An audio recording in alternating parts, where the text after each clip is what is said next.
So last session we looked at pH, and pH is something that we as a society have known for decades.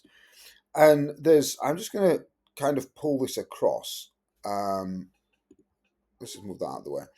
And move that out of the way. I'm just going to move my whole work. So this is today's work. And I'm going to go through it. The most important thing you're going to use, I said this is an experiment. An experiment you can do at home. And even still, we're going to work through the science aspects of it.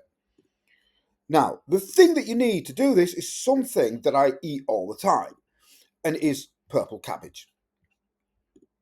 Right? And I'm just going to talk you through this. I'm not going to expand this. This is here for a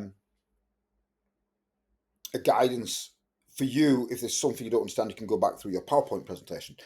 All right. So last time we looked at acids, alkalis, and the pH scale. And there's lots of acids and alkalis at home.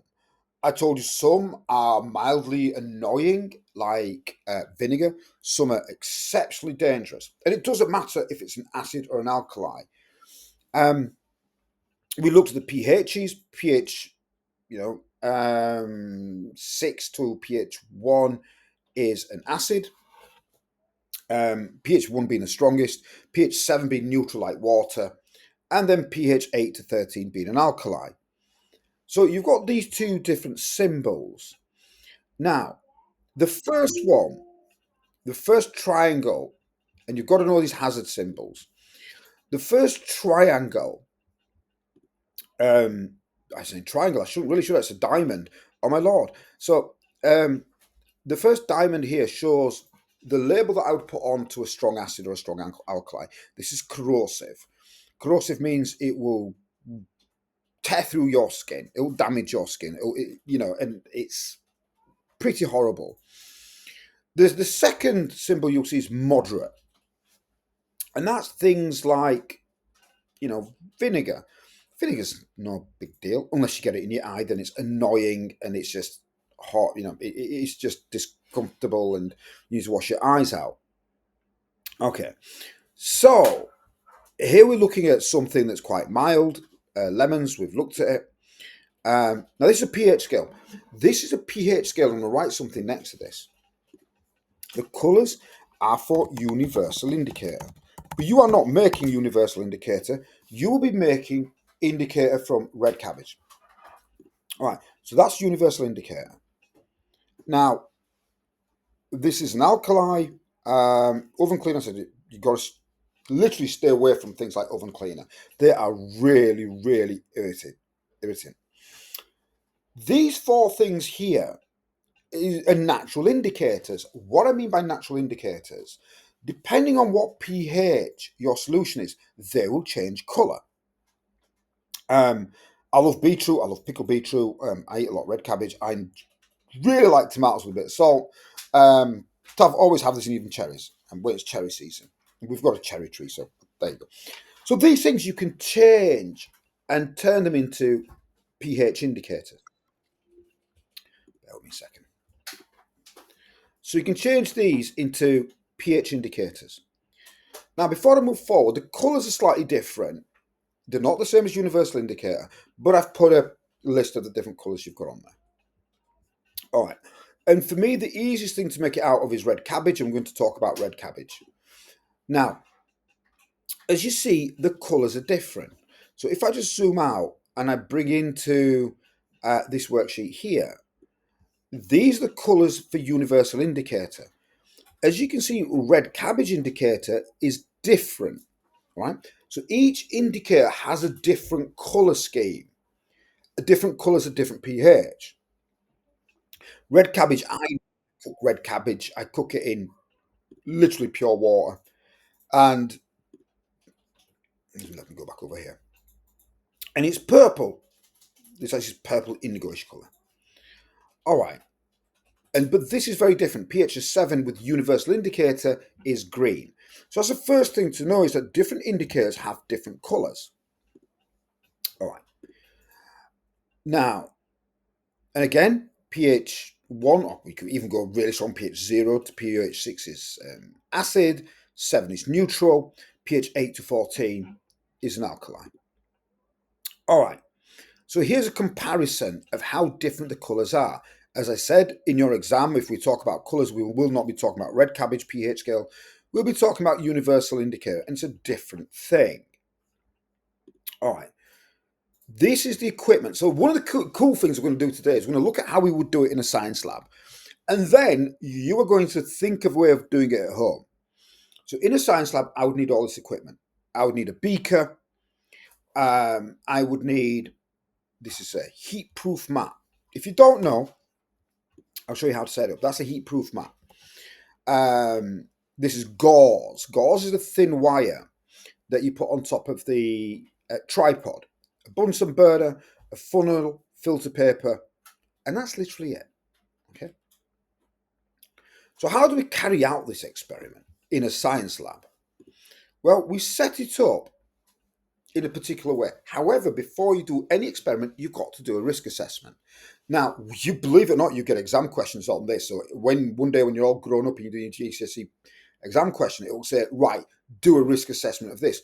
What are the risks? How would you negate that risk? How would you make sure you're not hurt?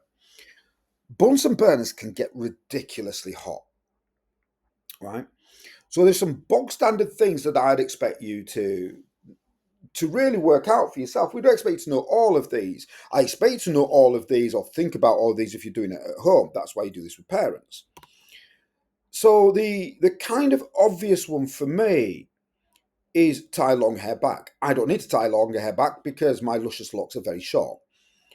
Light Bunsen burner from the closest available source.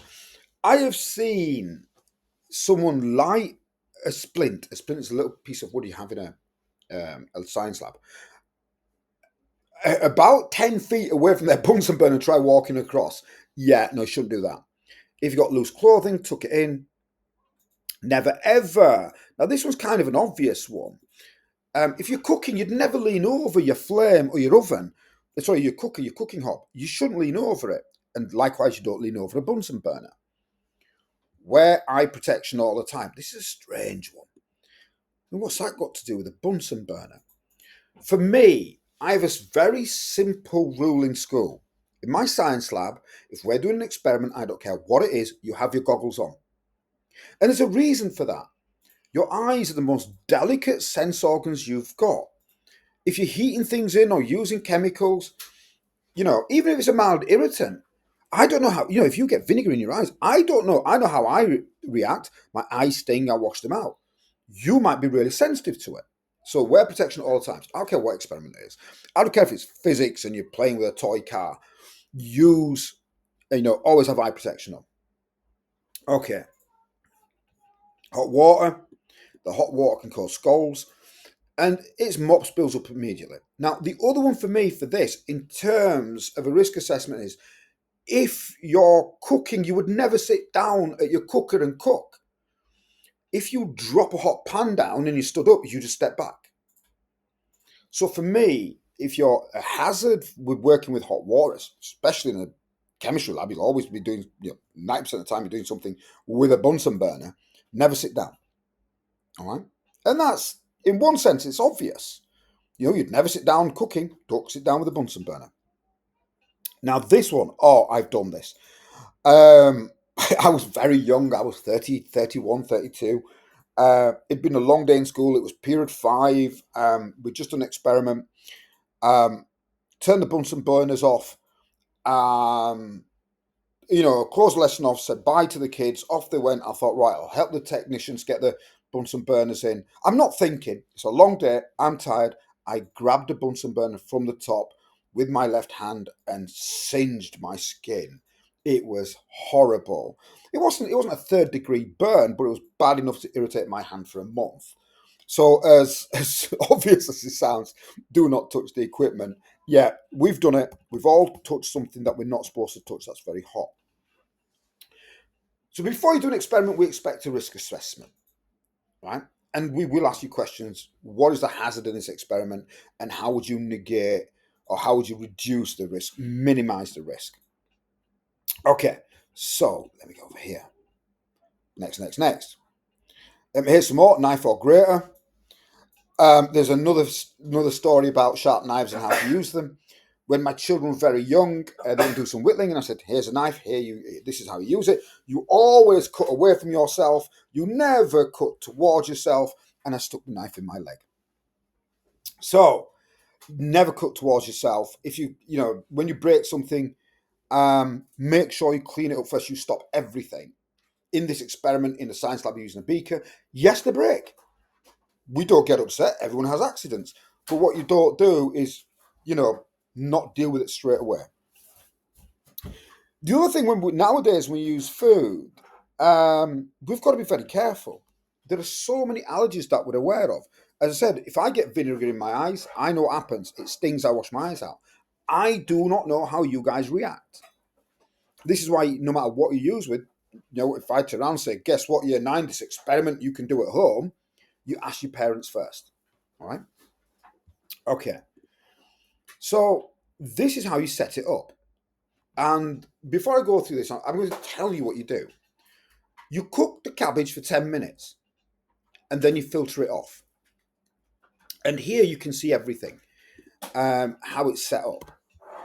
This is a heat-proof mat. In a heat-proof mat, that is to stop this will get hot. It's to stop you damaging the surface. This is a gauze, it's metal wires so the heat can pass through onto the Bunsen burner. And you can see it's stacked quite high. I hope some of you have done this in school, some of you might not have. And this is where the danger exists. You can accidentally knock it, they can fall off, you can get boiling water everywhere. So in this method, chop the cabbage, add it to 50 centimetre cube of water, set this up, heat it for about 10 minutes. The other way, and this is really interesting, cover it, pour boiling water onto it, and just leave it for 10 minutes. Okay? And that's the way of doing it at home. Allow the mixture to cool. All right? Okay. So, next part. Next page. Once you've done it, you filter it. Now, there's lots of different ways of filtering it. I've got some cheesecloth at home for cooking. Just use a little bit of that. You could even try a piece of tissue paper. It might go through the tissue paper, but all you're trying to do is get rid of the lumps. This is now cold.